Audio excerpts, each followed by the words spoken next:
আল্লাহ পাক বলছেন আল্লাযী জাআলা লাকুমুল আরদা ফিরাশাও ওয়াস সামাআ বিনাআ وأنزل من السماء ماء فأخرج به من الثمرات رزقا لكم فلا تجعلوا لله أندادا وأنتم تعلمون সবাই বলে আল্লাহু আকবার আল্লাহ রাব্বুল আলামিন ডেকে বলছেন শোনো ওই আসমানটাকে আমি ছাদ স্বরূপ বানিয়েছি আর জমিনটাকে তোমাদের জন্য বিছানা স্বরূপ বানিয়েছি আর ওই আসমান থেকে পানি বর্ষণ করে এই জমিনের ভিতর থেকে তোমাদের জন্য খাবারের সুব্যবস্থা তোমাদের রিজিকের সুব্যবস্থা দুনিয়ার কেউ করে না একমাত্র আমি আল্লাহ পাক করি জোরে কোন সুবহানাল্লাহ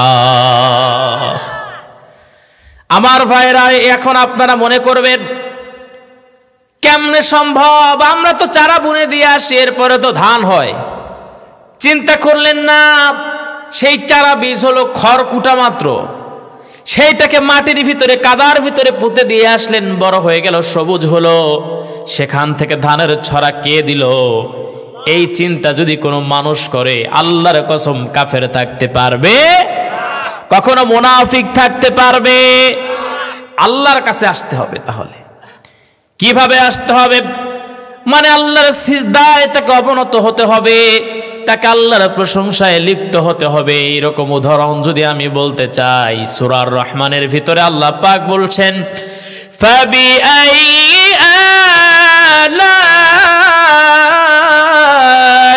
রাব্বিকুমা তুকাযযিবান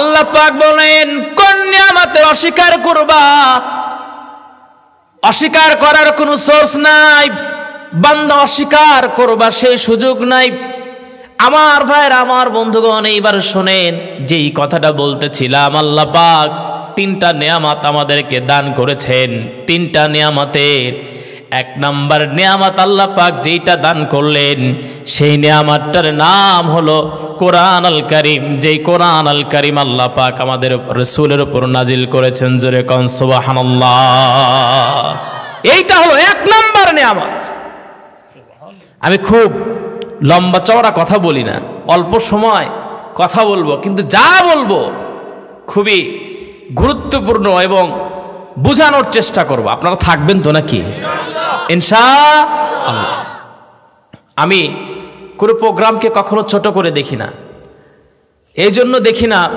বড় প্রোগ্রামও প্রোগ্রাম এটাও প্রোগ্রাম আল্লাহর কাছে বড় ছোট বলে কিছু নাই কি বলেন এখানেও কোরআনের কথা হচ্ছে বড় জলসাও কোরআনের কথা হবে একই আমিও এক সময় ডেইলি এরকম বাড়ির মাহফিলগুলো করতাম এখন হয়তো বাড়ির মাহফিলগুলো একটু কম হয় বা কম করতে পারি আর কি যেহেতু বাহিরি প্রোগ্রাম বেশি করতে হয় তো যাই হোক আমি যে কথা বলতেছিলাম যে কোরআন আল কারীম হলো আমাদের শ্রেষ্ঠ নিয়ামত এক নাম্বার নিয়ামত কিন্তু যদি এখন প্রশ্ন করে এই কোরআনটা কয়জন পড়া জানেন অনেকে মাথাটা নিচু করবেন লজ্জা পাবেন আবার অনেক মুরব্বীরা চোখের পানি ছেড়ে দিয়ে বলবেন হুজুর আগে বুঝতে পারি নাই শিখি নাই এখন বুঝতে পারি কিন্তু শেখার আর সুযোগ নাই তাই বলবেন না কিন্তু আমার ভাইয়েরা শুনেন এই কোরআনটা আমরা মুসলমানেরা শুধু ধর্মীয় গ্রন্থ হিসাবে রেখে দিয়েছি আমরা মনে করছি এই কোরআনটা শুধু একটা কিতাব একটা বই মাত্র কিন্তু না আল্লাহ পাক সুন্দর করে বলছেন ওয়ামা তাসকুতু মিন ওয়ারাকাতিন ইল্লা ইয়ালামুহা ওয়ালা হাববাতিন ফি যুলুমাতিল আরদ ওয়ালা রাতবিন ওয়ালা ইয়াবিসিন ইল্লা ফি কিতাবিম মুবিন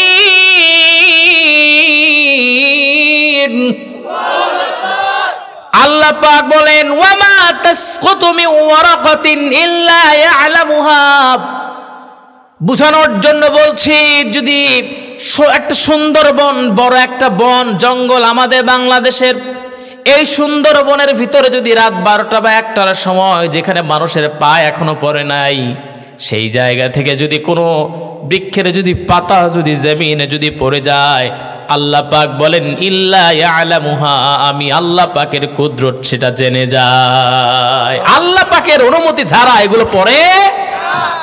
ওয়ালা হাব্বাতিন ফি যুলুমাতিল আরদ, মাটির অন্ধকারে, বাবা কথা বলো না, পিচ্চিরা কথা বলো না, মাটির গভীরের ভিতরে যে আপনারা চারা বীজ যে রোপণ করে দিয়ে আসেন, বুনে দিয়ে আসেন, এইটা যে সামান্য পরিমাণ বড় হয়, একটা কুমড়ের বিচি পুঁতে দিলেন, সেইটা যে বড় হয়, আল্লাহ পাক বলেন সেটাও আমি তো জানি, ইল্লা ফি কিতাবিম মুবিন, সেটাও আমার কোরআনে দেওয়া আছে।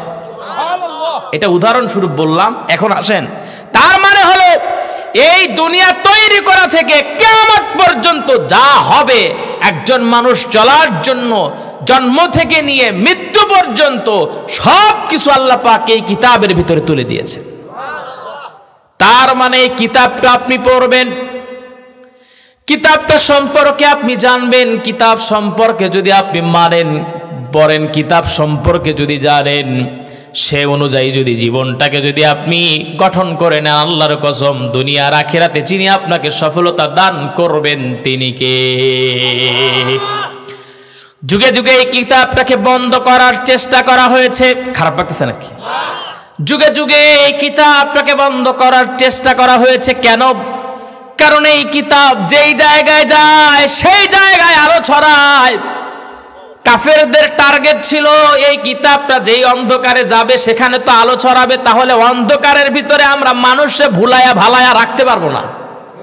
এই জন্য তাদের টার্গেট ছিল ওয়াকালাল্লাযীনা কাফারু লা তাসমাউ লিহাদাল কুরআন, কোরআনটাকে বন্ধ করে দাও। বুঝেন নাই? কারণ এই যে বললাম প্রথমে, কিতাব যেখানে যায় সেখানে আলো ছড়ায়।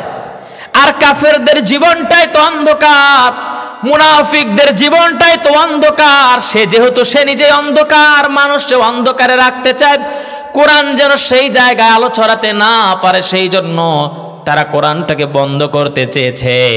আমার ভাইরা, আমার বন্ধুগণ, মনে করবেন হুজুর মনে হয় এখনকার কথা বলছে না, এটা তো ফেরাউনের আগের থেকেও চলে আসছে, ঠিক না? হামান চেষ্টা করেছে, নমরুদ চেষ্টা করেছে, ফেরাউন চেষ্টা করেছে, আবু জেহেল এই আয়াতটা বলেছিল, আবু জেহেল বলেছিল কোরআনটাকে বন্ধ করে দাও, পারে নাই, পারবে না। বিগত সালগুলোতে এই কোরআনের হক কথা বলতে পারে নাই। দ্বিতীয় মেহমান যিনি বললেন, রব শব্দের আরেকটা অর্থ হলো কি? আইনদাতা। কি? আপনি বলবেন রব শব্দের অর্থ আল্লাহ, শেষ, এতটুকু বললে সমস্যা নাই। যেই বলবেন আইনদাতা, বলবে হুজুর রাজনীতি করতেছে, নামা নামা। বুঝেন নাই? আমার ভাইয়েরা, আমার বন্ধুগণ, এইরকম ভাবে আমরা হক কথাগুলো বলতে পারি নাই। তারা কোরআনটাকে বন্ধ করার চেষ্টা করেছে, কোরআনটাকে বন্ধ করার চেষ্টা তারা করেছে না, তারা বন্ধ করতে পারে নাই, কোনোদিন পারবে না। আমার ভাইয়েরা, আমার বন্ধুগণ, রাতের বেলায় উতবা, সাইবা, মুগীরা, আবু জেহেলরা গিয়া বিশ্ব নবীর ঘরের কাছে কান পেতে থাকতো। নবী যখন কোরআন তেলাওয়াত করতেন, তারা সকলেই কোরআন তেলাওয়াত শ্রবণ করতেন। আমার ভাইরা, আমার বন্ধুগণ, আদম আলাইহিস সালাতু ওয়াস সালাম থেকে শুরু করে নবীজি আসার আগ মুহূর্ত পর্যন্ত যেই নবী বা যেই রাসূল এসেছেন, প্রত্যেকটা নবী বা রাসূলের ভিতরে আল্লাহ পাক স্পেশালি একটা করে গুণ দিয়েছেন। যেমন উদাহরণস্বরূপ বলছি, ইউসুফ আলাইহিস সালাতু ওয়াস সালামকে আল্লাহ চেহারা দিয়েছিলেন, সৌন্দর্য। 3 ভাগে 4 ভাগের 3 ভাগ তার কাছে একা ইউসুফ আলাইহিস সালাতু ওয়াস সালামকে দান করেছিলেন, আর 1 ভাগ সৌন্দর্য আল্লাহ পাক দুনিয়ার মানুষকে দিয়েছেন। এই 1 ভাগ দুনিয়ার মানুষকে দিয়ে দেওয়ার কারণে ছেলেরা মেয়ের প্রেমে বইরা জীবন দিয়ে দেয়, সৌন্দর্যের জন্য। আমার ভাইয়েরা, বোঝানোর জন্য বলছি, দাউদ আলাইহিস সালাতু ওয়াস সালামকে আল্লাহ কণ্ঠ দান করছিলেন, করেন নাই? ঠিক প্রত্যেকটা নবীকে আল্লাহ পাক এক একটা বিশেষ গুণ দিয়ে পাঠিয়েছিলেন। কিন্তু সকল নবী বা সকল রাসূলের গুণগুলো একত্রিত করে আল্লাহ পাক আমার আপনার রাসূল মুহাম্মদ সাল্লাল্লাহু আলাইহি ওয়াসাল্লামকে সৃষ্টি করেছেন। আল্লাহু আকবার। আমার ভাইরা, আমার বন্ধুগণ, শোনেন, মুহাম্মদ সাল্লাল্লাহু আলাইহি ওয়াসাল্লাম যখন কোরআন তেলাওয়াত করতেন, আবু জেহেল, উতবা, সায়বা তারা ঘরের কাছে কানটা পেতে থাকতে একদিন একে অপরের সাথে দেখা হয়ে গেল। আবু জেহেল ডেকে বলছে, শোনো, তুমি কেন আসছো? মুগিরা একের পর এক যখন দেখা হয়ে গেছে, কেন তুমি আসছো? সবাই স্বীকৃতি দিয়ে ফেললো, কেন আসি? শোনো, তুমি যে কারণে আসো সে কারণে আমরাও আসি। রাতের বেলায় তো আমাদের ঘুম হয় না, কিন্তু মুহাম্মাদের এই কোরআন তেলাওয়াত শুনে যখন যাই আমাদের ঘুম চলে আসে, মনের ভিতরে শান্তি লাগে। এমন কথা যখন একে অপরের সঙ্গে শেয়ার করতেছিল, শুনেন, কোরআন তেলাওয়াত দিয়ে নামাজ পড়বেন, সমস্যা নাই। কোরআন তেলাওয়াত আপনি মানুষকে সুললিত কণ্ঠে শোনাবেন, সমস্যা নাই। কিন্তু যখনই আপনি বলবেন আল্লাহর জমিন, আল্লাহর আইন দিয়ে রাষ্ট্র বিধান চলবে, আল্লাহর কোরআন দিয়ে আইন চলবে, সমাজ চলবে, দেশ চলবে, তখনই আপনাকে দেশদ্রোহী বলা হতে পারে, তখনই আপনাকে রাজনীতিবিদ বলা হতে পারে, তখন আপনাকে জাদুকর বলা হতে পারে, রাজাকার বলা হতে পারে, ঠিক কিনা? আমার ভাইয়েরা, আমার বন্ধুরা, এবার শোনেন, আল্লাহ পাক যে কিতাবটা দান করলেন সেই কিতাবটার কি পরিমাণে ফজিলত শুনেন। আমি আপনাদেরকে আবার উল্লেখ করে বলছি, কিতাবুন আনজালনাহু ইলাইকা লিতুখরিজান নাসা মিনাজ যুলুমাতি ইলান নূর। আল্লাহ পাক বলেন, হে রাসূল শোনো, এই কিতাবটা দেওয়ার উদ্দেশ্য হলো অন্ধকারে থাকা নিমজ্জিত মানুষকে যাতে তুমি আলোর রাস্তা দেখাতে পারো, সেই জন্য আমি রব্বে কারীম এই কোরআন আল কারীমটা নাজিল করেছি। সুবহানাল্লাহ। আমার ভাইরা, আমার বন্ধুগণ, এবার আসেন 2 নাম্বার নেয়ামত। আমি সংক্ষেপে কিন্তু বলে যাচ্ছি। 2 নাম্বার নেয়ামতের নাম হলো আমার আপনার রাসূল মুহাম্মদ সাল্লাল্লাহু। আল্লাহ পাক 2 নাম্বার নেয়ামতটা দিলেন, সেটা হলো আমার আপনার রাসূল মুহাম্মদ সাল্লাল্লাহু আলাইহি ওয়াসাল্লাম। নবীজি এই দুনিয়াতে যখন আসছিলেন, দুনিয়ার মানুষগুলো অন্ধকারের ভিতরে লিপ্ত ছিল, অন্ধকারের ভিতরে তারা নিমজ্জিত ছিল। আল্লাহ রাব্বুল আলামিন সুন্দর করে এই সকল মানুষগুলোকে ডেকে বলছেন, শোনো, তোমরা আমার রাসূলকে অবশ্যই অ্যাকসেপ্ট করে নিবা। কি হিসাবে? এই দুনিয়ায় চলতে গেলে তোমরা 3 জনকে অবশ্যই বন্ধু হিসাবে গ্রহণ করবে। আল্লাহ পাক বলছেন, ইন্নামা ওয়ালিয়ুকুমুল্লাহু ওয়া রাসূলুহু ওয়াল্লাযীনা আমানুল্লাযীনা ইউকিমুনাস সালাহ ওয়া ইউতুনাজ যাকাতা ওয়া হুম রাকিউন।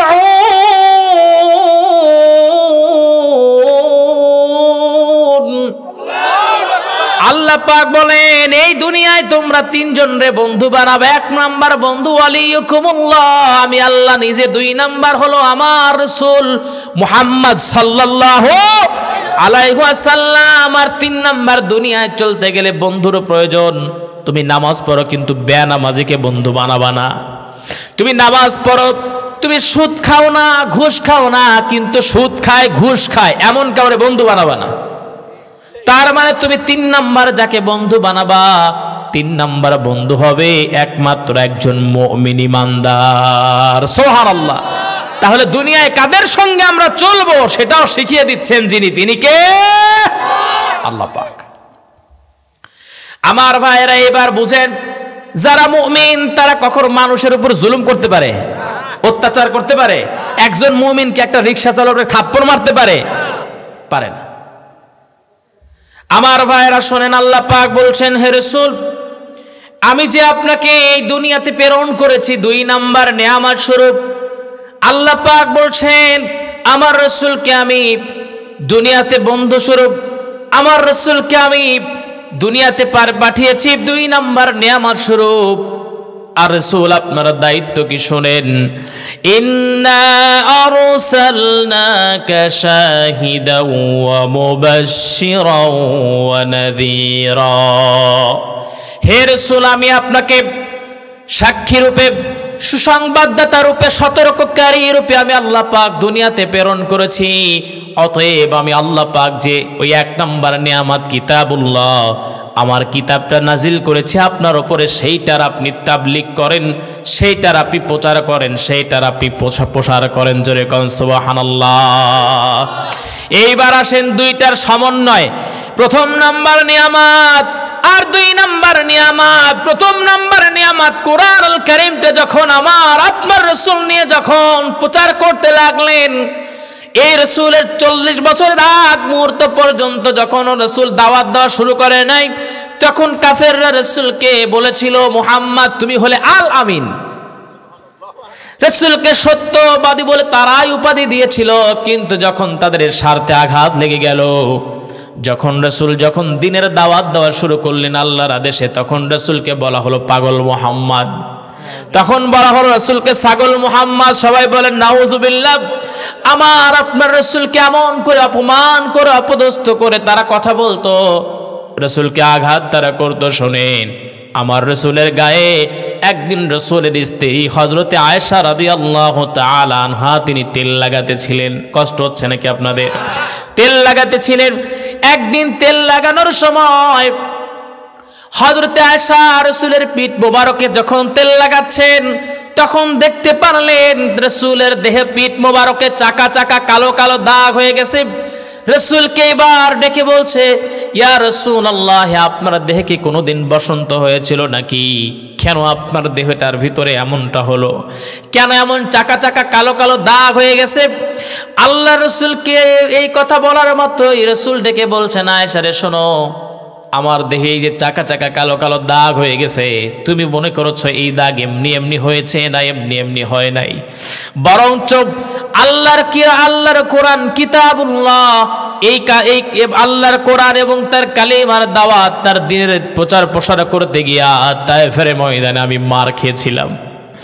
রাসূলকে ডেকে বলছেন, ইয়া রাসূলুল্লাহ, কোন দিনগুলো আপনাকে বেশি ব্যথা দেয়? রাসূল বললেন, আমাকে উহুদ এবং তায়েফের দিন সবচেয়ে বেশি ব্যথা দেয়, যন্ত্রণা দেয়। কিন্তু উহুদের দিনের চাইতে তায়েফের দিন আমার জন্য বড় নির্মম ছিল। আমি যখন আমার স্ত্রীকে হারালাম, আমি যখন আমার চাচাকে যখন হারিয়ে ফেললাম, এরপর যখন তাদেরকে হারায়া আমি রাসূল অসহায় হয়ে পড়লাম, কাফেরদের অত্যাচার বেড়ে গেল। আমার ভাইরা, আমার বন্ধুগণ, এই যে আজকে প্রোগ্রামে মা বোনরা আসছে, মা বোনদের অবদান অনেক। এরপরে আসেন একজন মুশরিক, রাসূলের চাচা, রাসূলের মা বাবা মারা যাওয়ার পর তার নাম ছিল আবি তালিব, যে পরিমাণে সহযোগিতা করেছেন ইসলামকে প্রতিষ্ঠিত করার জন্য, এখন আমরা সেটাও পারতেছি না। অস্বীকার করতে পারবেন?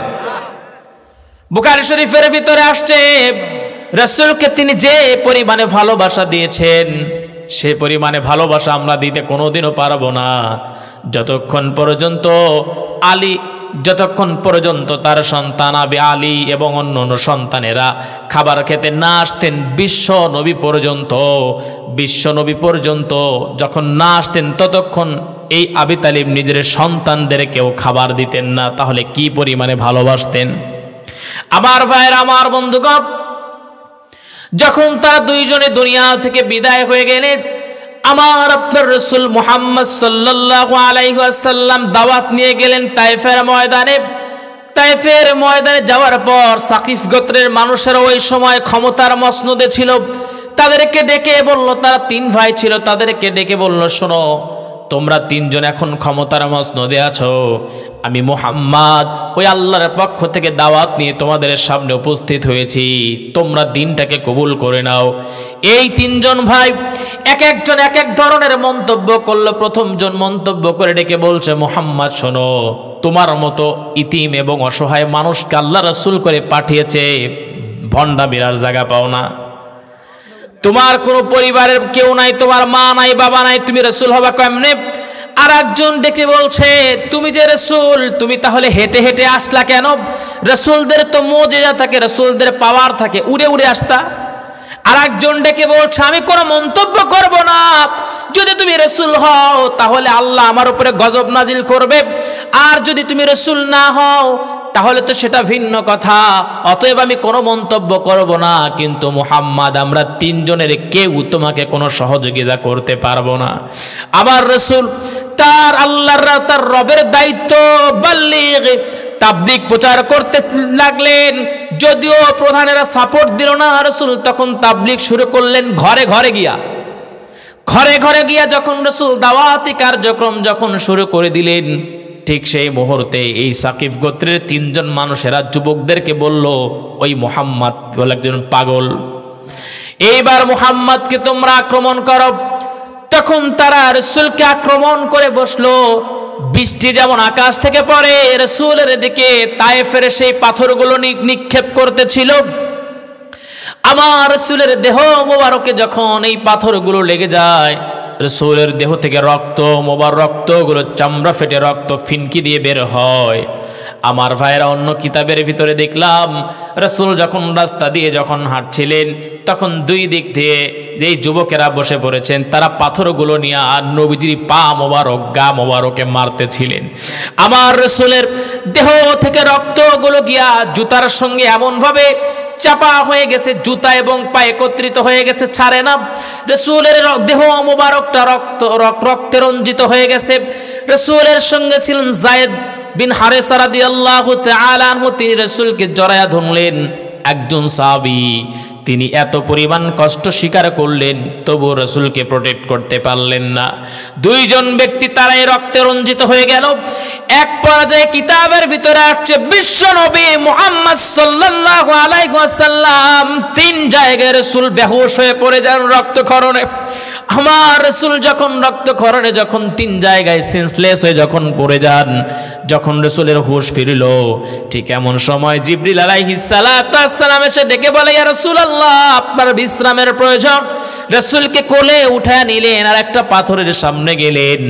পাথরের সামনে গিয়ে ডেকে বলছে, পাথরের শোনো, তুমি এখন যদি নরম না হয়ে যাও রাসূলের বিশ্রামের প্রয়োজন, রাসূল অসুস্থ হয়ে পড়েছেন। এই কথা বলতে দেরি, ওই পাথর তুলার মতো নরম হতে দেরি হয় না। আমার ভাইরা, এখনো সৌদি আরবের মিউজিয়াম জাদুঘরে এখনো সেই পাথরটা আছে, দেখে মনে হয় কেউ তুলতে পারবে না, কিন্তু তুলার মতো নরম। রাসূল যখন সেই পাথরের উপর আরাম ফরমাচ্ছিলেন, কাফের বেঈমানেরা এবার টার্গেট নিল, ওরে মেরে ফেলে দিব। তখন তারা পাথরের চূড়া, তায়েফের চূড়া থেকে পাথর গড়ায়া দিল। এখনো তায়েফের গায়ের সঙ্গে, তায়েফের পাহাড়ের সঙ্গে আপনার সেই পাথরগুলো এখনো লেগে আছে, দেখে মনে হয় গড়ে পড়বে। কিন্তু আল্লাহ পাক বললেন, না, আমার রাসূলের দিকে সামনে অগ্রসর হবে না, পাথরগুলো ওইভাবেই থেমে আছে, কিয়ামত পর্যন্ত অমন করেই থাকবে, একটু পর্যন্ত নড়ে নাই। আমার ভাইয়েরা, আমার বন্ধুগণ, আমার আপনার রাসূলের যখন হুঁশ ফিরল, দেখেন পৃথিবীতে যত নবীকে আল্লাহ পাক দুনিয়ায় পাঠিয়েছেন সকল নবী রাসূলেরা একটা পর্যায়ে গিয়া তার উম্মতদের উপর রাগান্বিত হয়ে বদদুয়া করেছেন। নূহ আলাইহিস সালাতু ওয়াস সালাম বদদুয়া করেছেন, সেই কওমটা শেষ হয়ে গেছে। লূত আলাইহিস সালাতু ওয়াস সালাম বদদুয়া করেছেন, সেই কওমটা ধ্বংস হয়ে গেছে। এরপর মূসা আলাইহিস সালাতু ওয়াস সালাম বদদুয়া করেছেন, তার জাতিগুলো বিপদের সম্মুখীন হয়েছেন। কিন্তু আমার আপনার রাসূল সেই রক্তমাখা হাত তুলে আকাশের দিকে হাতটা তুলে দিয়ে ডেকে বলছেন, আল্লাহুম্মা ইন্নী কওমি ফাইন্নাহুম ইয়ালামুন। আয় আল্লাহ, আমার তায়েফের মানুষেরা আমি রাসূলকে চেনে নাই, এই তায়েফের মানুষের উপর তুমি আল্লাহ গজব নাজিল করো না। ঠিক এমন সময় জিবরিল আলাইহিস সালাতু ওয়াস সালাম ডেকে বলে, হে রাসূল শুনেন, আমি পাহাড়ের ফেরেশতাদেরকে নিয়ে আসছি, এই পাহাড় চাপা দিয়ে এদেরকে ধ্বংস করে ফেলবো। আল্লাহর নবী বললেন, যদিও তারা আমার দাওয়াতি কার্যক্রমকে গ্রহণ করে নাই, আমাকে আমার আল্লাহকে মেনে নেয় নাই, আমার দাওয়াতি কার্যক্রমটা ভালোভাবে নেয় নাই, কিন্তু তাদের বংশ পরম্পরায় আগামীতে যেই বংশধারা আসবে তাদের ভিতর থেকে আমি অবশ্যই সুন্দর ঘ্রাণ পাচ্ছি। তুমি যদি এদেরকে ধ্বংস করে দাও তাহলে ওই জাতিগুলো কেমন করে আসবে, এদের ভবিষ্যৎ ভবিষ্যৎ প্রজন্ম কেমন করে আসবে, আর আমি রাসূল কেমন করে তাদের কাছে দাওয়াত দিব, তাদের কাছে কালেমার দাওয়াত পৌঁছাবো। অতএব তাদেরকে ধ্বংস করো না, যদি ধ্বংস করে দাও তাহলে কেমন করে পৌঁছাবো? লা ইলাহা ইল্লাল্লাহু মুহাম্মাদুর রাসূলুল্লাহ। সবাই বলি সাল্লাল্লাহু, আর একটু জোরে বলি সাল্লাল্লাহু। আমার ভাইরা, আমার বন্ধুগণ, তাহলে আল্লাহর এই এক নাম্বার নিয়ামত কিতাবুল্লাহ, আল্লাহর কিতাবটা প্রচার করতে গিয়া আমার আপনার রাসূল মুহাম্মদ সাল্লাল্লাহু আলাইহি ওয়াসাল্লাম রক্ত রঞ্জিত হয়েছেন তার দেহটা।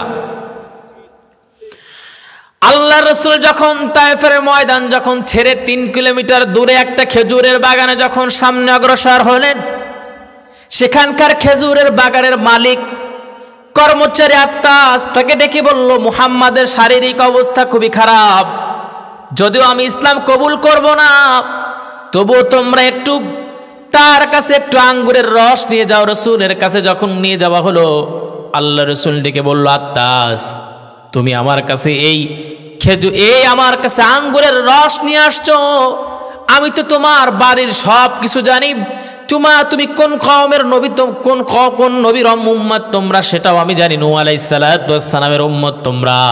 আত্মাস এবার ডেকে বলছে, হে রাসূল আপনি হে মুহাম্মদ কেমন করে আপনি এটা জানেন? আল্লাহর নবী ডেকে বললেন, এক নবীর খবর অন্য নবীর কাছে আল্লাহ পাক দিয়ে দেন। জোরে কোন সুবহানাল্লাহ। আমার ভাইরা, আমার বন্ধুগণ, রাসূল এই পরিমাণে কষ্ট স্বীকার করেছেন, আঘাত সহ্য করেছেন। 10টা দিন রাসূল ঘুম ছিল না, 10টা দিন খাবার ছিল না, অথচ আমরা ইসলামটাকে পেলাম কোনো প্রকারের কষ্ট সহ্য করতে হয় নাই, দিনটাকে পেলাম কোনো প্রকারের কষ্ট সহ্য করতে হয় নাই। কিন্তু যদি বলা যায় মসজিদে 500 টাকা দেন, দিবেন না। যদি বলা হয় সময় মতো মসজিদে যাবেন না। আপনাদের পিছনে আবার মেহনত করে করে আপনাদের মসজিদের দিকে নিতে হয়। সবাই বলেন ঠিক কিনা? আমার ভাইয়েরা, আমার বন্ধুগণ, এইবার শোনেন, আমার আপনার রাসূল মুহাম্মদ সাল্লাল্লাহু আলাইহি ওয়াসাল্লাম এই যে দুনিয়ায় যে পরিমাণে কষ্ট করেছেন তার দিনকে, আল্লাহর দিন আকিমুদ্দিন, দিন প্রতিষ্ঠা করার জন্য এই যে কষ্ট রাসূল করেছেন, আর আবু জেহেল, উতবা, সায়বা, মুগীরা তারা চেষ্টা করেছিল বন্ধ করতে পারে নাই, তারা কোনোদিন বন্ধ করতে পারে নাই। আবার এখন যারা চেষ্টা করে তারাও কোনোদিন বন্ধ করবেন না। আল্লাহ পাক বলছেন, ইউরিদুনা লিইউতফিউ নূরাল্লাহি বিআফওয়াহিহিম আল্লাহু মুতিম্মু নূরিহি ওয়ালাউ কারিহাল মুশরিকুন। সবাই বলে আল্লাহু আকবার। আল্লাহ পাক ডেকে বলছেন, মুশরিক বা কাফেররা তারা চায় এই কোরআনের আলোটাকে ফু দিয়ে তারা নিভিয়ে দিতে চায়, কিন্তু আমি আল্লাহ পাক এই আলোটাকে প্রজ্বলিত করব। আমার ভাইয়েরা, আমার বন্ধুগণ, যত বন্ধ করতে চেয়েছে তত ইসলামের আলো ফুটে উঠেছে, ঠিক কিনা? আমার ভাইয়েরা শোনেন, এই জন্য আমার এবং আপনার প্রাথমিক দায়িত্ব হবে আমার আপনার পরিবারটাকে ঠিক করা। কি হবে? সবাই বলেন, পরিবারটাকে ঠিক করা। আগে আপনার পরিবারকে ঠিক করতে হবে, আগে নিজেকে সংশোধন করতে হবে, আর এরপর আপনার পরিবারকে ঠিক করতে হবে। আল্লাহ পাক বলেন, ইয়া আইয়ুহাল্লাযীনা আমানু কু আনফুসাকুম ওয়া আহলিকুম নারা। নিজে বাঁচো, তোমার আহল পরিবারকে ওই জাহান্নামের আগুন থেকে বাঁচাও। বলছেন কে? সতর্ক করছেন কে? আল্লাহ পাক। আমার ভাইয়েরা, আমার বন্ধুগণ, শোনেন, মুহাম্মদ সাল্লাল্লাহু আলাইহি ওয়াসাল্লাম যে দিনটা আমাদের মাঝে ছড়িয়ে দিয়ে গেলেন, যে ইসলামটা আমাদের মাঝে দিয়ে গেলেন, সেই ইসলামের পরিপূর্ণ হক আমরা আদায় করতে আজকে ব্যর্থ হয়ে গেলাম। কেন আমরা ব্যর্থ হচ্ছি? তার কারণটা হলো এই দুনিয়াটাকে আমরা আঁকড়ে ধরেছি। এই দুনিয়া আমার লাগবে, টাকা লাগবে, অর্থ লাগবে, পয়সা লাগবে, আরো দরকার, আরো লাগবে। কত টাকা দরকার তোমার? নাউজুবিল্লাহ। হ্যাঁ, নাউজুবিল্লাহ। বুঝেন নাই? না, বুঝে নাই। আমার ভাইয়েরা, আমার বন্ধুগণ, না বুঝার কিছু বলি নাই।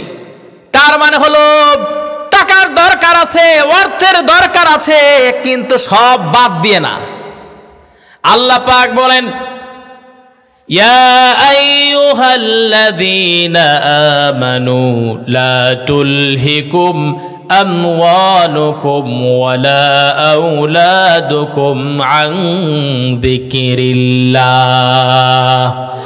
আল্লাহ পাক সুন্দর করে ডেকে বলছেন, সম্পদ, সন্তানাদি এইগুলো যেন আল্লাহর জিকির থেকে তোমাদেরকে গাফেল করে না দেয়। তার মানে হলো সন্তান, সন্ততি এবং টাকা পয়সা এগুলো গাফেল করে দিবেই, আল্লাহর স্মরণ থেকে বান্দাকে দূরে সরাইয়া দিবে বলেই তো আল্লাহ সতর্ক আমাকে আপনাকে করছে।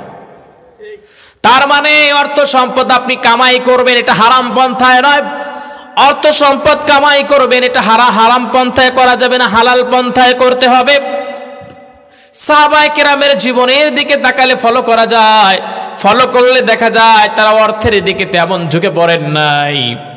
এত অর্থ সম্পদ আমার আপনার রাসূলের স্ত্রী হযরতে খাদিজা, তাকে আল্লাহ দান করেছিলেন, কিন্তু সব অর্থ সম্পদগুলো ইসলামের জন্য তিনি দিয়ে দিয়েছেন। আল্লাহু আকবার। খারাপ লাগতেছে আপনাদের? একটু বাড়ির প্রোগ্রাম তো মাইক কোয়ালিটি আর একটু ভালো হলে কথা বলে মজা হয়, তারপরেও একটু কষ্ট হচ্ছে আমার, কিন্তু খারাপ লাগতেছে না তো নাকি? ইসলামের জন্য হযরতে খাদিজার অবদান আমি বলতেছিলাম। আমার আপনার রাসূলের যখন তিনি দায়িত্ব পেলেন, হযরতে খাদিজার অর্থ সম্পদের যখন দায়িত্ব রাসূল পেয়ে গেলেন, কেমন অর্থ সম্পদের দায়িত্ব আমার আপনার রাসূল পেলেন? খাদিজার এই ব্যবসা ছিল, এক দেশ থেকে মালামাল নিয়ে অন্য দেশে তিনি ব্যবসা করতেন। আল্লাহ রসুলকে যখন তিনি পেলেন, তার একটা বান্ধবী ছিল, নাম ছিল মাইসারা। এই মাইসারাকে বলা হয় খাদিজার দুইটি চোখ। তার মানে হযরতে খাদিজা রাদিয়াল্লাহু তাআলা আনহা যা করতেন সব মাইসারা দেখতেন এবং তার কাছে এসে জানাতেন।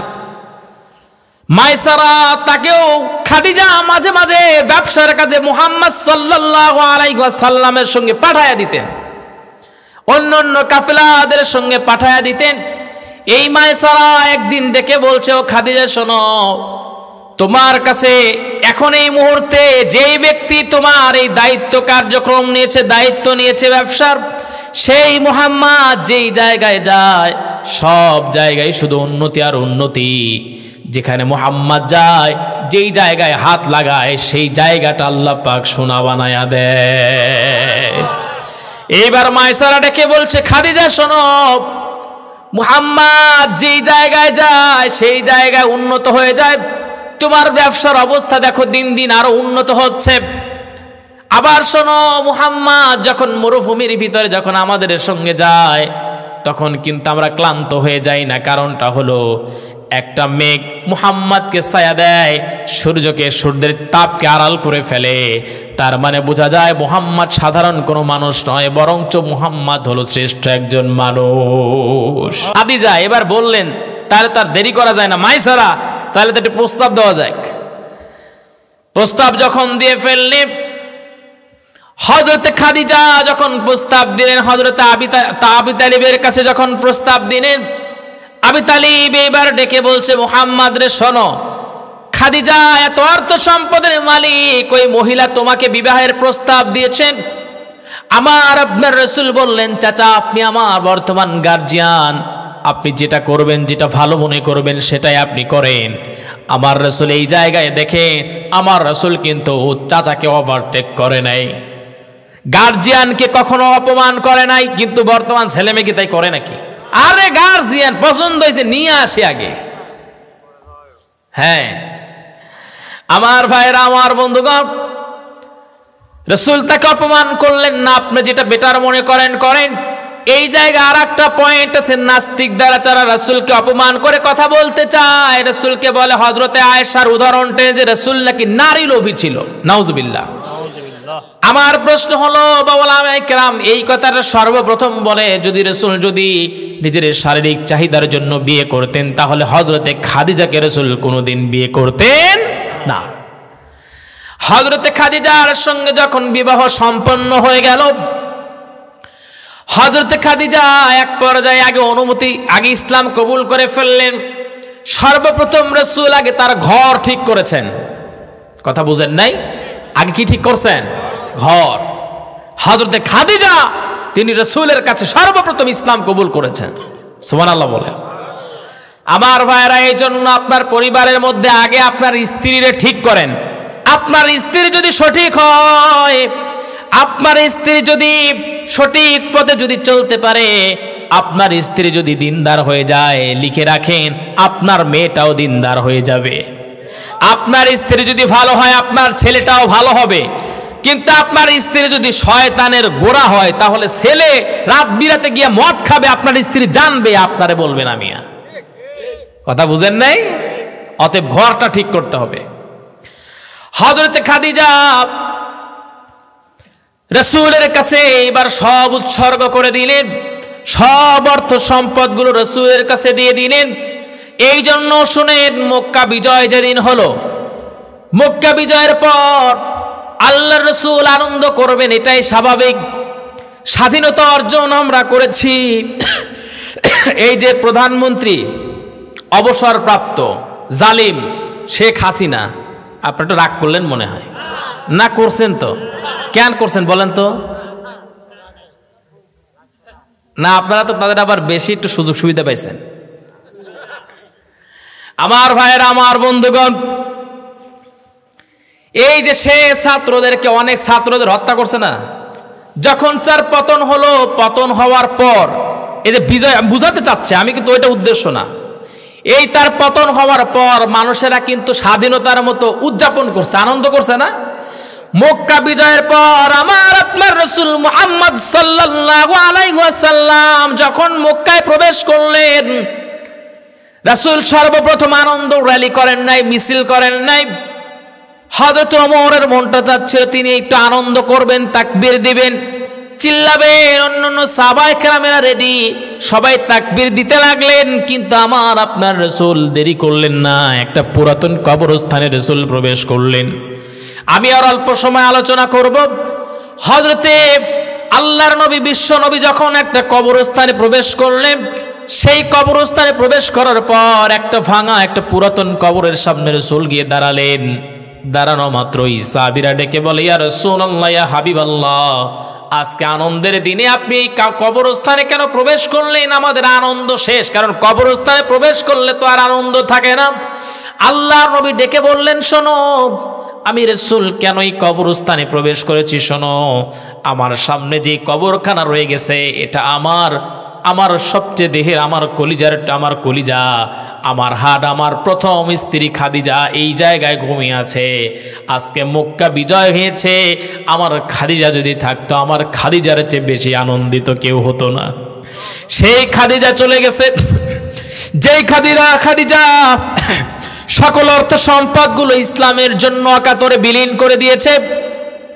এত অর্থ সম্পদ ছিল, ডান হাত বাম হাত দিয়ে আমি খাদিজার থেকে নিয়েছি, আর ডান হাত দিয়ে আমি বের করে দিয়েছি ইসলামের জন্য। আমার খাদিজা এই পরিমাণে অর্থ সম্পদ ইসলামের জন্য দিয়েছে। মুসলিম বিশ্ব যদি হযরতে খাদিজার ঋণটাকে যদি শোধ করতে চায়, দেহের যদি চামড়া কেটে যদি খাদিজার পায়ে দিয়ে দেয়, খাদিজার ঋণ শোধ করতে পারবে না। আমার ভাইয়েরা, আমার বন্ধুগণ শোনেন, বলেন তো ভাই, কমে যাচ্ছে কেন? আমার ভাইয়েরা, আমার বন্ধুগণ, হযরতে খাদিজা রাদিয়াল্লাহু তাআলা আনহার এই ঘটনা কিছু কিছু সাহাবায়ে কেরাম বললেন, ইয়া রাসূলুল্লাহ, শুনতে চাই, খাদিজা আপনার কি সহযোগিতা করছে একটু শুনতে চাই। আল্লাহর নবী বললেন, আমি যখন আমার খাদিজাকে বাসায় রেখে দাওয়াতি কার্যক্রম করতে সামনে যখন চলে যেতাম, রাতের বেলায় যখন ফিরতাম, বাসায় ফেরার পর আমি দেখতে পেতাম একবার যখন দরজায় নক করেছি, সঙ্গে সঙ্গে আমার খাদিজা দরজা খুলে দিয়েছে। আমার দ্বিতীয়বার নক করতে হয় নাই। প্রশ্ন করেছি, খাদিজা এই গভীর রাত এখনো ঘুমাও নাই? খাদিজা চোখের পানি ফেলে বলছে, স্বামী শুনেন, আমি যদি ঘুমিয়ে যাই, কাফের বেঈমানেরা আপনার উপর অত্যাচার করে। ইয়া রাসূলুল্লাহ, ইয়া হাবিবাল্লাহ, আপনার উপর অত্যাচার করে, আমি যদি নাক ডাকায়া ঘুমাই আর আমার স্বামী অন্যজন অত্যাচার করছে, আমার স্বামীর উপরে এটা কেমন করে হয়? এই জন্য আপনি যতক্ষণ বাসায় না ফেরেন আমার দুটি চোখের পাতা এক হয় না, টেনশন ফুরায় না। দরজার সঙ্গে পিঠ লাগায় লাগায় আমি অপেক্ষা করি, যখন একটা নক দেন সঙ্গে সঙ্গে দরজা খুলে দেই, তখন আমার চোখের পাতা এক হয়, তখন আমার মনের ভিতরে শান্তি লাগে। আল্লাহর নবী একদিন দেখলেন রাসূলের চাচা আবু লাহাবের স্ত্রী জামিলা সে খাবারের পচা উচ্ছিষ্টগুলো হযরতে খাদিজার মাথার দিকে একদিন নিক্ষেপ করলো। আল্লাহর নবী ডেকে বলছেন, ও খাদিজা, আমার চাচি এই পরিমাণে অত্যাচার করে কখনো তো আমাকে বলো নাই। আল্লাহর নবী এইবার যখন বললেন, হযরতে খাদিজা ডেকে বলছেন, হে রাসূল, কেন বলবো, সারাটা দিন তো আপনি ব্যস্ত থাকেন, রাতের বেলায় যদি এসে আমার সঙ্গে যেই কার্যক্রমগুলো আপনার চাচি আপনার চাচা করে এগুলো যদি আমি বলি আপনি কষ্ট পাবেন, সেই জন্য আমি কোনো কিছু আপনাকে বলি না। আমার ভাইয়ের, আমার বন্ধুগণ, বর্তমান মেয়েদের ভিতরে আমলটা কিন্তু নাই, ঠিক কি না? আমার বাড়ির পাশের ঘটনা, আমি নাম উল্লেখ করব না, মানে স্বামীর সাথে ওনার সাথে একটা মহিলার ঝগড়া লাগছে। ঝগড়া লাগার কারণে স্বামী আবার কাজ করে বাসায় ফিরছে, এমন ভাবে লাগাইছে মানে বেচারার কাছে মেজাজ খারাপ হয়ে গিয়ে মারামারি দিছে। মারামারি লাগার পর ওনার মাথায় এসে মনে করেন মারছে বাড়ি, মাথা ফেটে গেছে, এরপরে হাসপাতাল। তাহলে বেচারা কাজ করে আসলো, তার মাথার ভিতরে এরকম কুবুদ্ধি, তুমি কি করছো সারাদিন স্ত্রী, সেইটা ওই পুরুষ মানুষের শুনায়া মেজাজ টিজাজ খারাপ করে দেওয়ার কোনো দরকার আছে? আপনাদের মনে এরকম হয়, তাই না? বাসায় ফিরলে কোন বউ কি করছে খবর আছে। অনেকে রাগ করতেছে, কিন্তু আসলে আমি তাদের মানে মা বোনরা রাগ করতেছে অনেকেই, কিন্তু এগুলো আপনাকে করা যাবে না। আমার ভাইয়েরা, আমার বন্ধুগণ, হযরতে খাদিজার মধ্যে এই আচরণটা ছিল না। আল্লাহর নবী মুহাম্মদ সাল্লাল্লাহু আলাইহি ওয়াসাল্লাম খাদিজার জন্য চোখের পানি ফেলে ফেলে কান্না করেছিলেন। আর রাসূল বলছিলেন, আমি একদিন বাসায় ফিরলাম, বাসায় যখন ফিরলাম, বাসায় ফেরার পর খাদিজার মন খারাপ। আমি প্রশ্ন করলাম, খাদিজা মন কেন খারাপ? খাদিজা ডেকে বলছে, ইয়া রাসূলুল্লাহ, ইয়া হাবিবাল্লাহ, শোনেন, কাফের বেঈমানেরা সবাই নাকি বলা বলি করছে আমি আপনাকে বিবাহ করে ঠকেছি, আমি এটার প্রতিশোধ নিতে চাই। কেমন করে প্রতিশোধ নিবা? হযরতে খাদিজা বড় একটা উট তিনি জবাই করলেন, এরপর কাফের বেঈমানদের সবাইকে দাওয়াত করলেন। দাওয়াত করার পর ডেকে বলছে, তোমরা শোনো, আমার স্বামী মুহাম্মদ সাল্লাল্লাহু আলাইহি ওয়াসাল্লামকে বিবাহ করার কারণে নাকি আমি ঠকে গেছি, তোমরা বলো। আমি তোমাদেরকে কয়েকটা প্রশ্ন করছি, সেই প্রশ্নগুলোর অ্যান্সার তোমরা দাও। প্রথম নাম্বার প্রশ্ন হলো, এই আরবের ভিতরে সবচেয়ে দামি বংশ কোনটা? সবাই এক বাক্যে বলেছে কুরাইশ বংশ।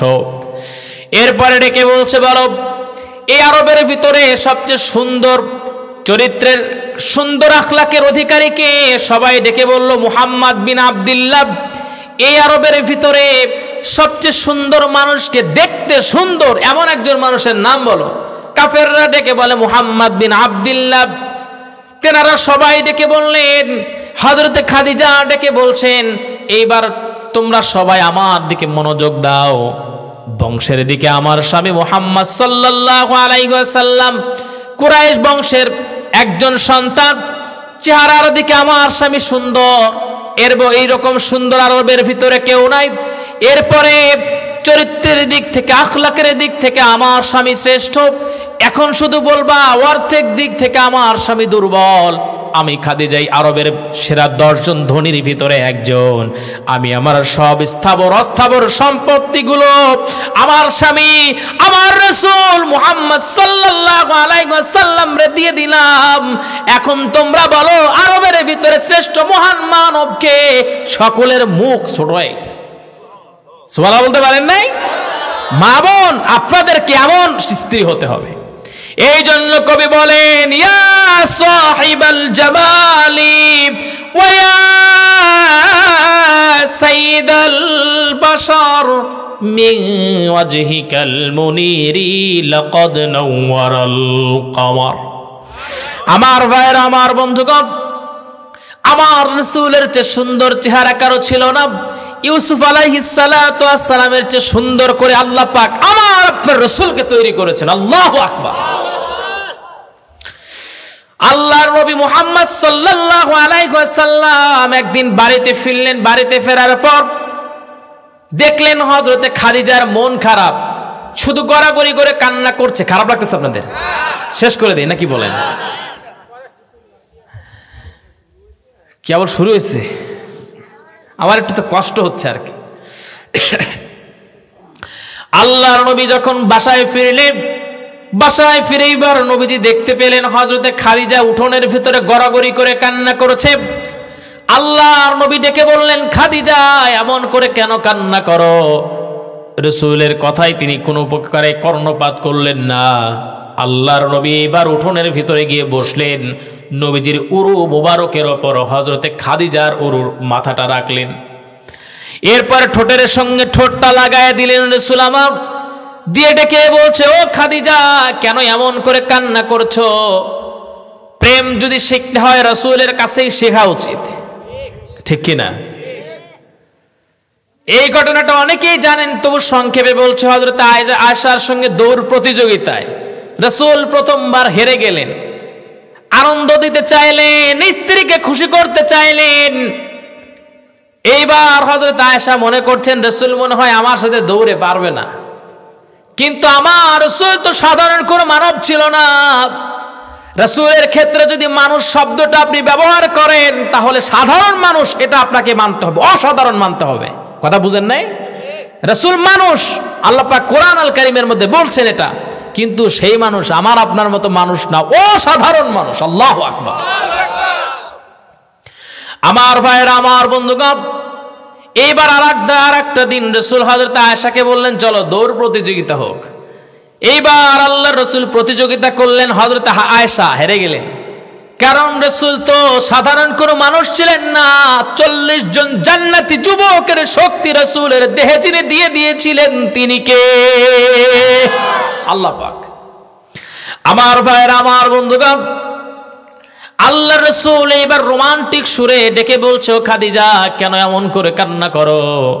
হযরতে খাদিজা চোখের পানি ছেড়ে বলে, ইয়া রাসূলুল্লাহ, গত রাত্রিতে জাহান্নামের আগুনকে স্বপ্ন দেখেছি আমি। নবীজি, ওই জাহান্নামের আগুন এমন ভয়ঙ্কর, কালো ওই অন্ধকার আগুন যদি কারো দেহে যদি স্পর্শ করে, দুনিয়ার আগুন যদি হাতে লাগে হাত পুড়ে যাবে, কানে লাগলে কান পুড়বে, মাথায় লাগলে মাথা পুড়বে, পায়ে লাগলে পা পুড়ে যাবে। কিন্তু নবীজি শুনেন, এই দুনিয়ার আগুন নয়, জাহান্নামের আগুন যদি কোনো মানুষের হাতে লেগে যায় আগে কলিজা পুড়ে যাবে, পায়ে যদি লেগে যায় আগে কলিজা পুড়ে যাবে। নবীজি, আমি ওই খাদিজা ওই জাহান্নামের আগুনে যেতে পারবো না। আল্লাহর নবী ডেকে বললেন, খাদিজারে তুমি মাথা উঠাও, শান্ত হও। হযরতে খাদিজা বলে, ইয়া রাসূলুল্লাহ, আমি শান্ত কেমন করে হব? জাহান্নামের আগুনটা আমার চোখের সামনে এখনো ভাসছে। ইয়া রাসূলুল্লাহ, 3টা ওসিয়ত আপনাকে করতে হবে, আমি আপনাকে করছি। 3টা ওয়াদা আপনি আমার সঙ্গে করেন। এই 3টা ওয়াদা যদি করতে পারেন নবীজি, তাহলে আমি খাদিজা এই জায়গা থেকে উঠোন থেকে মাথাটা তুলবো, দেহটাকে তুলবো। আল্লাহর নবী বললেন, হ্যাঁ 3টা ওয়াদা করব, বলো তুমি কি বলতে চাও? হযরতে খাদিজা ডেকে বলছে, ইয়া রাসূলুল্লাহ, আমি খাদিজা যেদিন দুনিয়া থেকে বিদায় হয়ে যাব, বিদায়ের লগ্নে নবীজি আপনি গারে হেরায় যখন ছিলেন, জিবরিল আলাইহিস সালাতু ওয়াস সালাম আসলেন, সূরা আলাকের প্রথম 5টা আয়াত নাজিল হলো। ওই সময় যেই জুব্বাখানা আপনার দেহে ছিল, ওই জুব্বাখানা দিয়া নবীজি আমি খাদিজা মারা যাওয়ার পর আমার কাফনের কাপড় বানাইয়া দিবেন। 2 নাম্বার, আমি খাদিজা যেদিন দুনিয়া থেকে বিদায় হয়ে যাব, নবীজি আপনি আমার নিজে হাতে নিজে জানাজা করবেন, নিজ হাত দিয়ে আপনি আমারে কবরের ভিতরে নামাবেন। আমার ভাইরা, আমার বন্ধুগণ, আজকের এই প্রোগ্রামটাতে আমি একটা জিনিসই বলতে চাই। যেই বেচারা মারা গেলেন, আমার রাকিব ভাইয়ের বাবা দুনিয়া থেকে চলে গেলেন, আমি মনে করছি ওনার জীবনটা ধন্য। ছেলেটা নিজে জানাজা করছে, করে নাই? ছেলেটা কি কবরের ভিতরে নামছিল নাকি? আমি তো দেখি না, আপনারা দেখছেন? নামছিল না? ওনার জীবনটা ধন্য। আরে একজন হুজুর ভাই আমাকে যদি বলতেন হুজুর জানাজা করেন, আমি গেলাম, দায়িত্ব এতটুকুই পালন করে শেষ। আর ছেলেটা যখন জানাজায় দাঁড়িয়েছে, শুধু যারা যায় দাঁড়ায় নাই, তার দুনিয়ার সব স্মৃতি বাবার সঙ্গে চোখের সামনে ভেসে উঠেছে। এরপর বাবাকে যখন কবরের ভিতরে নামিয়েছে, মন থেকে সব কিছু বলেছে। নবীজি বলেন, কোন সন্তান যদি মা বাবার জন্য দোয়া করে, সেই দোয়া আল্লাহ ফিরিয়ে দেন না। আবার কোন মা বাবা যদি সন্তানের জন্য দোয়া করেন, সেই দোয়া আল্লাহ কোনোদিন ফিরাইয়া দেয় না।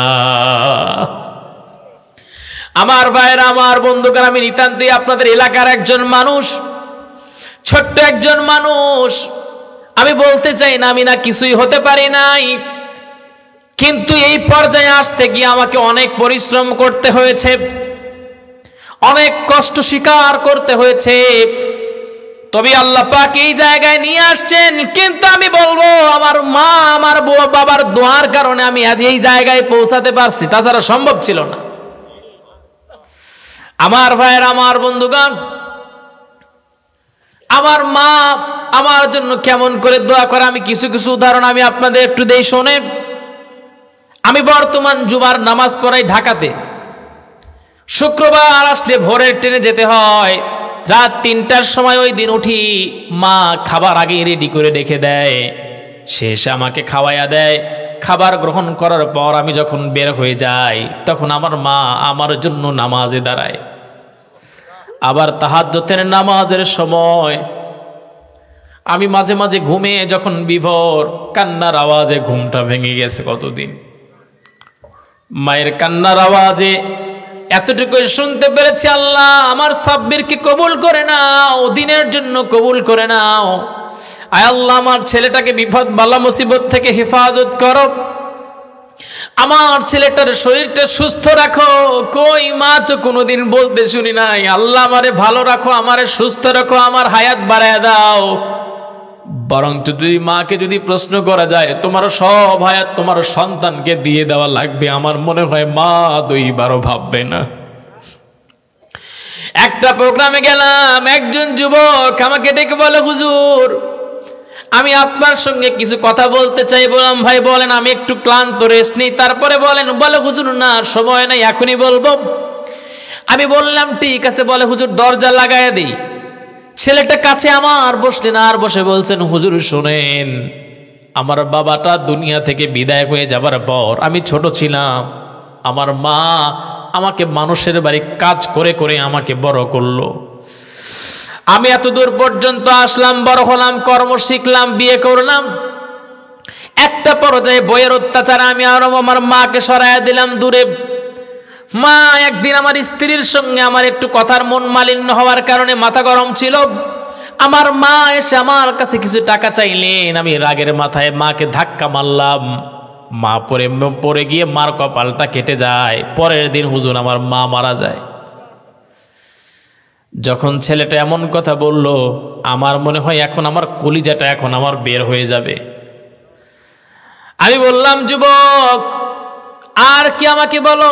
বলছে, হুজুর আমি এখন বুঝতে পেরেছি কি নিয়ামতটাই না আমি হারিয়ে ফেলেছি, আর কোনোদিন এই নিয়ামত তো আমি পাবো না। বাবা মারা যাওয়ার পর আমার তো কেউ ছিল না, যদি মা আমাকে ফেলে দিয়ে আর এক জায়গায় বিয়ে বসতো, সে আনন্দে স্বাচ্ছন্দ্যে জীবনযাপন করতো। কিন্তু আমার মা আমার দিকে তাকায়া বিয়েটা পর্যন্ত আর বসে নাই। মা আমাকে লালন পালন করলো, বিয়ে করাইয়া দিল, কামাই শিখলাম, কিন্তু সেই মাকে সামান্য টাকার জন্য ধাক্কা মেরেছে। আমার মনে হয় আমি খুনি, যদিও কেউ জানে না, কিন্তু আমি তো আমার মাকে হত্যা করেছি। আল্লাহ কি এই গুনাহগুলো কি আমার মাফ করবে নাকি? আমি কি বলবো বুঝতে পারছিলাম না। আমি বললাম, যুবক তুমি তোমার মাকে ধাক্কা মেরেছ, এখানেই ক্ষান্ত দাও, তোমার মার হায়াত নাই সেই জন্য মারা গেছে, ধরে নাও। কিন্তু তোমার মন যদি ওইটা বলছে, কিন্তু শোনো, তুমি যদি বেঁচে থাকা অবস্থায় যদি এমনটা হতো, তোমার মাকে প্রশ্ন করা হতো, তোমার সন্তানটার বেশি দিনের হায়াত নাই, তোমার হায়াতগুলো দিয়ে দিতে হবে। আমি লিখে দিতে পারি, যেই মা তোমার জন্য বিয়ে পর্যন্ত বসে নাই, ওই মা প্রয়োজনের সকল হায়াতগুলো তোমাকে দিয়ে দিয়ে বলতো, সন্তান আমার সন্তানটা বেশি দিন বাঁচুক, আমি মারা যাই। এইটা হলো মা। এই জন্য নবীজি সাল্লাল্লাহু আলাইহি ওয়াসাল্লাম ডেকে বলেন, হুমা জান্নাতুকা ওয়া নারুকা, তোমাদের জন্যই দুটি মানুষ হলো জান্নাত আর জাহান্নাম। যারা মা বাবার খেদমত করবে তারা আল্লাহর জান্নাত পেয়ে যাবে, আর যারা মা বাবার খেদমত করবে না, অসন্তুষ্ট করবে, আল্লাহ পাক তাদেরকে জাহান্নামে দিয়ে দিবেন। রাখবেন, মা বাবা যাদের চলে গেছে মা বাবার কবরের পাশে দাঁড়াবেন আর দোয়া করবেন, রব্বির হামহুমা কামা রাব্বায়ানি সগীরা।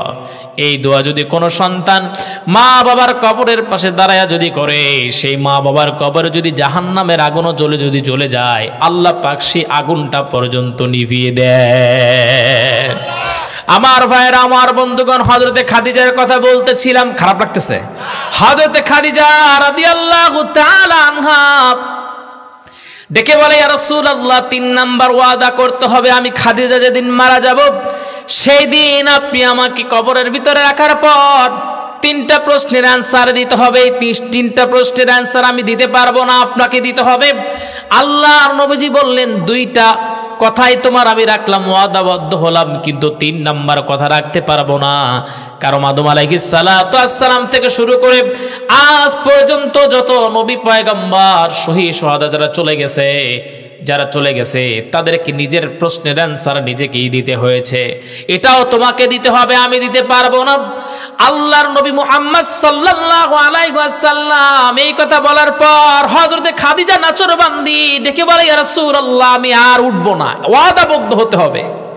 আল্লাহর নবী ডেকে বললেন, সময় আসুক দেখা যাবে, এমন কোনো কিছু বলে রাসূল তাকে একটু কোনো রকম বুঝালেন, সান্ত্বনা দিলেন। আমার ভাইরা, আমার বন্ধুগণ, হযরতে খাদিজা যেদিন দুনিয়া থেকে বিদায় হয়ে যায়, সংক্ষেপে বলছি, হযরতে খাদিজা যেদিন দুনিয়া থেকে বিদায় হয়ে গেলেন, বিদায় হয়ে যাবার পর আল্লাহর নবী বিশ্ব নবী মুহাম্মদুর রাসূলুল্লাহ ওয়াদা অনুযায়ী তাকে সেই গারে হেরার ভিতরে কোরআন সূরা আলাকের 5টা আয়াত, প্রথম 5টা আয়াত নাজিলকৃত সেই জুব্বা রাসূল পড়েছিলেন, জিবরিল আলাইহিস সালাতু ওয়াস সালাম আলিঙ্গন করেছিলেন। সেই জুব্বাখানা দিয়া 9টা তালি দেওয়া এই জুব্বাখানা হযরতে খাদিজাকে তিনি কাফনের কাপড় বানায়া দিলেন। হযরতে খাদিজা এই জন্যই জুব্বাখানা চেয়েছিলেন, রাসূল, ওই জাহান্নামের আগুনে আমি যেতে পারবো না, কিন্তু নবীজি আপনার এই জুব্বাখানা যদি আমি দেহের সঙ্গে যদি থাকে, অবশ্যই জাহান্নামের আগুন আমি খাদিজার দেহকে জ্বলাতে পারবে না। আল্লাহু আকবার। আমার ভাইরা, আমার বন্ধুগণ, তিনি ছিলেন রাসূলুল্লাহ সাল্লাল্লাহু আলাইহি ওয়াসাল্লামের স্ত্রী।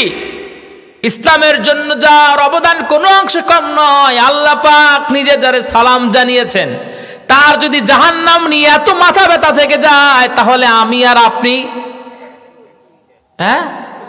কত বড় আলেম, কত কি হয়ে গেলাম।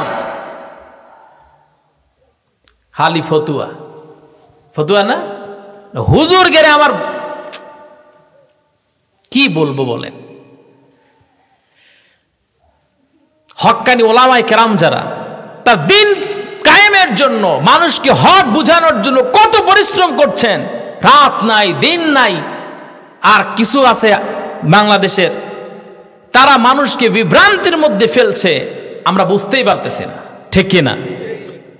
খালি তারা ফতুয়া, এই ফতুয়া ওই ফতুয়া মেরে মানুষের মধ্যে গঞ্জাম। আমার ভাইয়েরা, আমার বন্ধুগণ, এই জন্য মাঝে মাঝে নিজেকে আমি সংশোধনের চেষ্টা করি, কারণ নিজের মধ্যে যেন অহংকার চলে না আসে, আমি কি হনু রে, এমন চিন্তা যেন আল্লাহ কোনোদিন না দেয়। কারণ কিছুই হতে পারি নাই, আজ বাদে কাল যখন মারা যাব আমি ওই মাটির সঙ্গে মিশে যাব, ঠিক কিনা? আল্লামা দিলওয়ার হোসেন সাঈদী রহমাতুল্লাহি আলাইহি 50টা বছর কোরআনের তাফসীর করছেন। এরপর আহমদ শফি রহমাতুল্লাহি আলাইহি, ইসলামের জন্য তার অবদান কিন্তু কোনো অংশে কম না। কত ছাত্র তার কাছে বুখারী শরীফ পড়ছে। জুনাইদ বাবুনগরী, তার কাছে কত ওলামায়ে কেরাম তার হাত দিয়ে তৈরি হয়ে গেল। আছে নাকি দুনিয়ায়? আছে, আছে, চলে এসে। আমার ভাইয়ের, আমার বন্ধুগণ, হযরত খাদিজা রাদিয়াল্লাহু তাআলা আনহা, তাকে যখন এই কাফনের কাপড় যখন পরায়া দেওয়া হয়েছে, হযরতে ফাতেমা শেষ দেখার জন্য মায়ের কাছে গেছেন, মাকে দেখবেন। মায়ের কাছে যাবার পর রাগান্বিত অবস্থায় বের হয়ে আসলেন। রাসূলের সামনে গিয়ে ডেকে বলছেন, আব্বাজান, আমার মার কি অর্থ সম্পদ ছিল না?